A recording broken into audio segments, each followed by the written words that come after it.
হিন্দু ছেলে হুজুরের নাম শুনে আইসা হাতটা লাগাইয়া মুসাফা করে, হুজুর একটু দোয়া করবেন, আমি সনাতন ধর্মের ছেলে।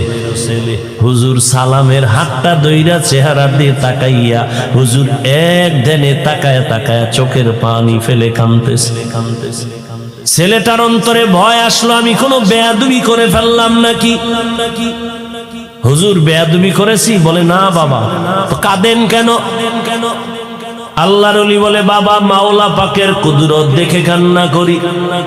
বলে কি কুদরত?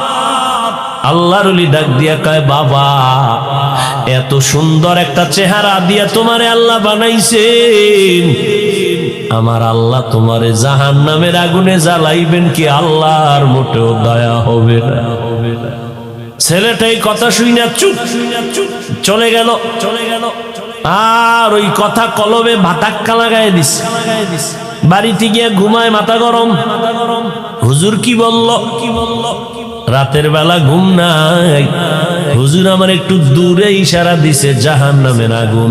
আরে দূরে না, আমি যদি মরে যাই আমার মরার সময় তো আগুন লাগাবে, ধর্মের এটা নিয়ম নীতি।